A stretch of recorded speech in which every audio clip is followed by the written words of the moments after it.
नमस्कार मु सत्या महास्वाई समस्त स्वागत कर मो चैनल को जहाँ नाम हूँ साहित्य सिंधु एसबीएस ट्यूटोरियल। तो आज आम +2 फास्ट इयर जो ऑप्शनल ओडिया रही तो सी ऑप्शनल ओडिया विषय आम मलाहन जैक उपन्यास तो सी मलाहन उपन्यास आम देखा आज लंग क्वेश्चन 3टी लंग क्वेश्चन देखा जहाँकि आमर नामकरण सार्थकता सतीर चरित्र नाथ नाना चरित्र चित्रण करवा। तो अलरेडी विषय आलोचना कर सहित 1 number MCQ 2 number 3 number already समस्त क्वेश्चन आंसर उत्तर सह आलोचना कर तो जो चैनल नुआ अच्छा निहाती चैनल को लाइक शेयर सब्सक्राइब करूँ वीडियोस को जाए समस्त वीडियो देखूँ। तो चलते आरंभ करवा लंग क्वेश्चन। तो जानते 5 नंबर विशिष्ट दीर्घमूलक प्रश्न जहाँकि 150 शब्द मध्य लिखा कहुए। प्रथम प्रश्न रही मलाहन उपन्यास शिरोनामा सार्थकता जहाँकि नामकरण शिरोनामा कहले नामकरण जो दिखाई मलाहन ताकू जस्टिफिकेशन करने कहुई अर्थात मलाहन उपन्यास शिरोनामर सार्थकता दर्शाओ नामकरण सार्थकता जहाँ कहती। तो औपन्यासिक संपर्क समस्ते सूचना देवे। तो औपन्यासिक होउछन्ती हमर किए उपेन्द्र किशोर दास होउछि मलाहन। औपन्यासिक उपेन्द्र किशोर दास मलाहन एकमात्र उपन्यास हेले मध्य विषय वस्तु प्रकाश भंगी तथा सामाजिक दृष्टिकोण परिप्रेक्षी रे एक सफल और सर्वांग सुंदर सारस्वत सृष्टि भाव में अद्यविधि ओडिया उपन्यास साहित्य इतिहास रे एक विशिष्ट स्थान अधिकार करछि। उपेन्द्र किशोर दास गोटे मात्र उपेन्द्र किशोर दास गोटे मात्र उपन्यास होउछि हमर मलाहन किंतु से एते माने सुंदर जे सर्वांग सुंदर बोली कहुई जहाँकि ओडिया साहित्य रे तार गोटे विशिष्ट स्थान रही बोली कहुई। उत्कूलीय पल्ली जीवन एक समस्या बहुल घटना को नहीं मलाहन उपन्यास कथावस्तु परिकल्पित होती आम चरित्र मान सब व्याख्या करागला। से समय एक अख्यात पल्ली रे अनादि मिश्र घर ताहांकर एकमात्र अलीअली कन्या सत्यभामा को श्रद्धारे बापा माँ ताकू सती बोली कहूतिले। कोमलमती तथा चपलमती मन केतेबेले प्रजापति धरिबारे व्यस्त हैला बेले तो पुणी केतेबेले आकाशरू तारा आनिबार प्रयास कलापरी सती सबुबेले बाहर बुलुथिला।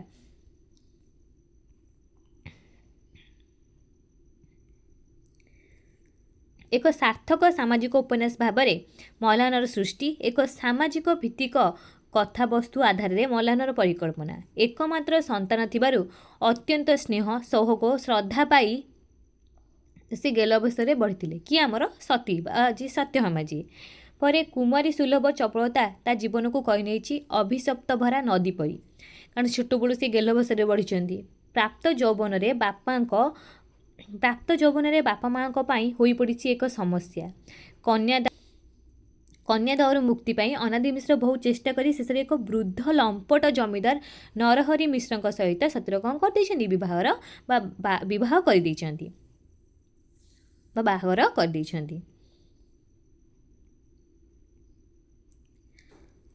अनेक आशा उन्मोदना मनरे भरपूर रखी सती ससुराल अर्थात शाशुघरे पाद देछि हेले ता स्वामी जे पूर्वर पत्नी हरा तांकर गोटे पुत्रर संतान माने से जनक थिले अर्थात नरहरि मिश्र जी तांकर प्रथम स्त्री मरी जाइछन गोटे पुत्र संतान मध्य अछंती गोटे पुत्र संतानर जनक बोली जानिपारी सती वृद्ध जमीदार स्वामी को प्रथम साक्षात रे कहिछि ता जीवनर सुख सहग पथरे कहीं ना पूर्णछेद टाणी हो सब जाणिकी ता वृद्ध स्वामी की से देखी से कही मो जीवन सुख सहगर पूर्णछेद ये पड़ जाइए तार आशा आकांक्षार कलिका सब मौली जाइए घृणा विरक्त समाज प्रति राग पितामाता उपर अभिमान कहीं से जड़े बर बाछिंट एवं सर्वोपरि भाग्यर विडंबना लगी वितृष्णा तार अंतर मन को कौन कर विमंचित कर पकाई कहार सतीर यहीपरि हाहास्मित भितर तार बाल्य जीवन साथी किए नाथ नाना सहित साक्षात होइछि एवं से वृद्धा स्वामी द्वारा परित्यक्ता होई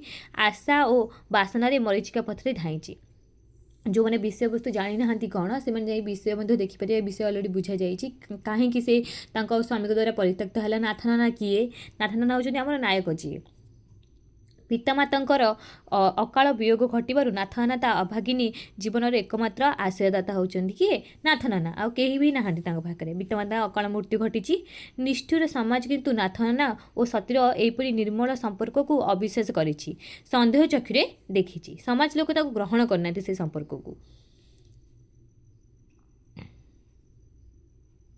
सेमानक स्नेह सहर्द भरा पवित्र संपर्क को अवैध आख्या देइछि अपपात देइछि एवं अपमान डेंगुरा पिटचंती किए ए समाज लोक माने नाथनाना को गाँव बाछंद करने को भाग्यर निर्मम अभिशाप कबल पड़ी धैर्य हराई सती शेष में निष्ठुर समाज कोलू विदाय नहीं तामर ये नामकरण सार्थकता जानापी ये विषय टी जनागला कौन विषय वस्तु रही मलाहाना कहीं दिखाई विषय वस्तु आम देखा तो निज जीवन दुख जंत्रणा निर्यातना को समाधि देवाई सी आत्मविसर्जन कर कौन कर आत्मविसर्जन कर अर्थात आत्महत्या कर मलाजनर यह हूँ एक करुण सामाजिक कहानी ये कहानी केवल व्यक्तिगत भाव सती जीवन मार्मिक आत्मलिपि नुहे तत्कालीन समाज में घटुवा संख्याहीन कुमारी मानकर अभिशप्त जीवन शोकर अंतिम करुण प्रतिछवि ये केवल जड़े सती नुहे एमती केते सती अच्छा जहाँ जीवन में एमती सब घटी जाइए मलान उपन्यासटी करुणार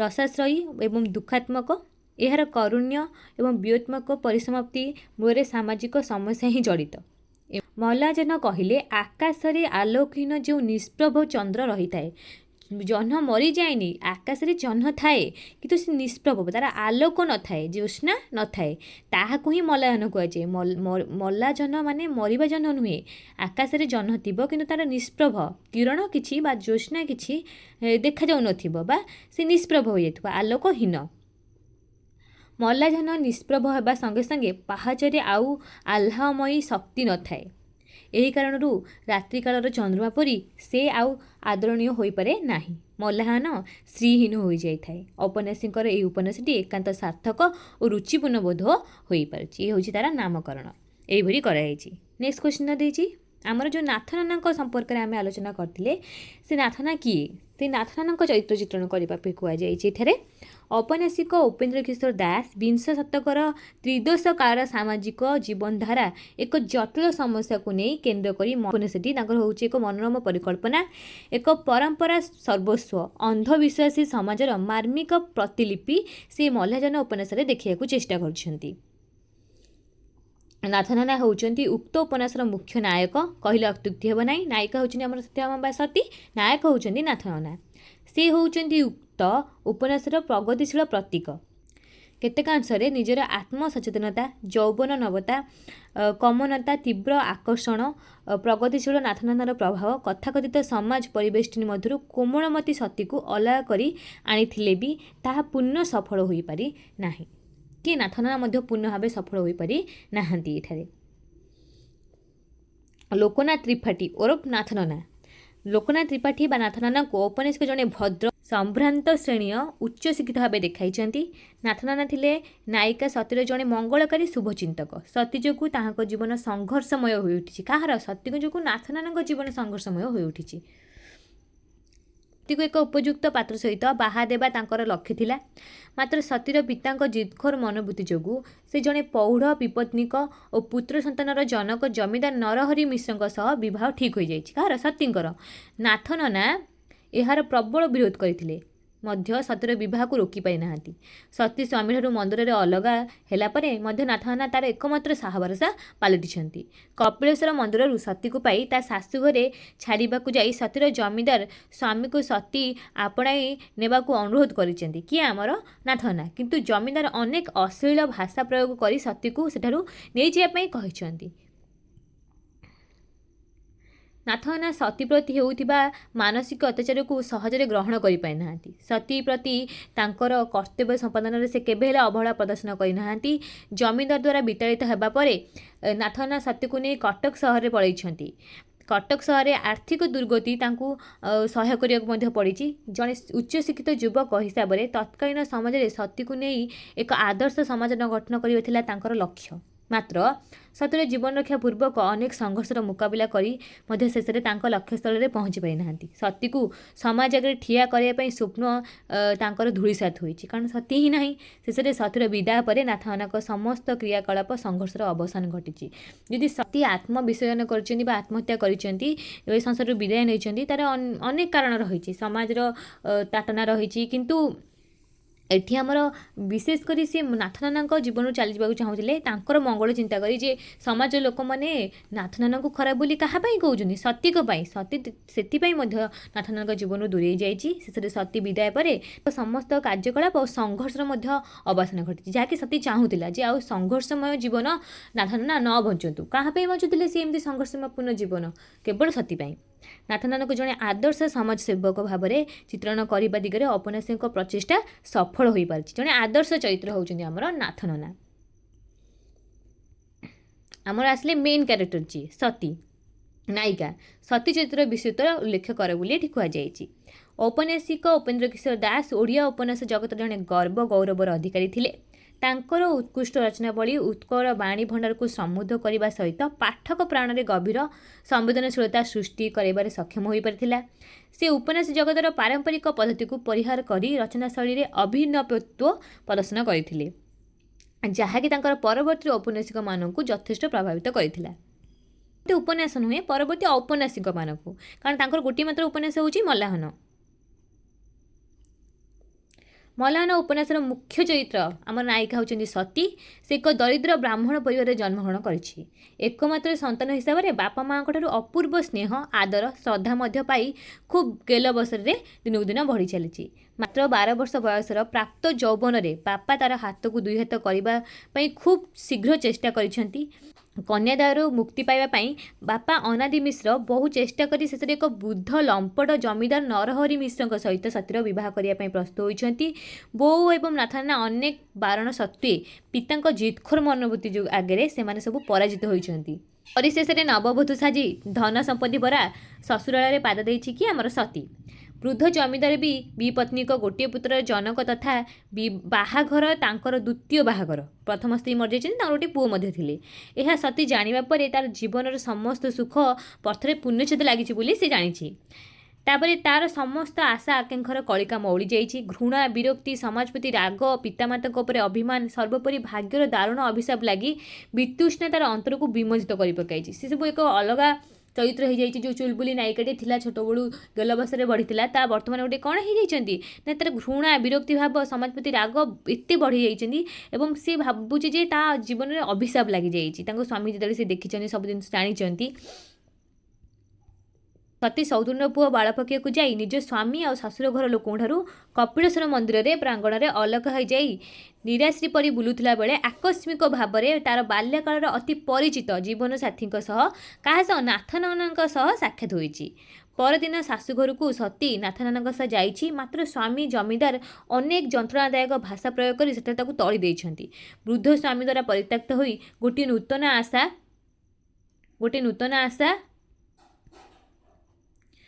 बासनार मरीचिका पछरे धाइछि सती। पितामातांकर परलोक कारण नाथनना होउछन्ति सतीर एकमात्र आश्रयदाता। पितामाता मध्य परलोक घटी तापर एकमात्र आश्रयदाता होउछन्ति कि आमर नाथनना। समाज कटाक्ष नजर में रही नाथनना एवं सती उभय संपर्क को निष्ठुर समाज अविश्वास सन्देह चक्र देखी घोर संग्राम करी सती नाथनना कष्ट जंत्रणा को नीरव रही सबु किछि उपलब्धि करि पारछि। केमिति नाथनना तांका पई हैरान होउछन्ति। नाथनना ताकू सब प्रकार सहाय्य करी सहानुभूति देइथिबारु गाँ लोके तांको एक घरिका कहि देबारु सती उपायशून्य होइछि। कारण से चाहुनांती जे तांको पई नाथनना हैरान होंतु। एई घड़ीसंधि मुहूर्त में समाधान करने हराई सती शेष निष्ठुर समाज कोलू विदाय नहीं। ए कहानी केवल व्यक्तिगत भाव सती जीवन मार्मिक आत्मलिपि नुहे, तत्कालीन समाज में घटी संख्याहीन कुमारी अभिशप्त जीवन शोक संताप करुण प्रतिच्छवि। केवल गोटे झील सहित सती सती एमती केते सती आम समाज में अच्छा जहाँ जीवन में एमती सब घटी चली। औपन्यासिक ताकू ही एठारे दर्शाइबाकू चेष्टा करछन्ति। औपन्यासिक नारी जीवन समस्त सुख आनंद प्रभातर मलाजहन परी निष्प्रभ हो जाइछि। औपन्यासिक नारी जीवन समस्त सुख आनंद प्रभातर मलाजहन परी निष्प्रभ हो जाइछि। जेमिति आकाश रे जह्न थिबो कि तार किरण बा ज्योत्स्ना आमको पड़ु नथिबो, आमे देखि पारनथिबो, ताकू निष्प्रभ कुआ जाय मलाजहन। सती चरित्र माध्यम औपन्यासिक एक नीति शिक्षा प्रदान करिसेंति। ये थिला हमर मलायन विषय 3टी लंग क्वेश्चन आम उत्तर सह देखिले। नेक्स्ट वीडियो अन्य लंग क्वेश्चन जहाँ रही आम आलोचना करवा। तो आज वीडियो रखुची। नमस्कार।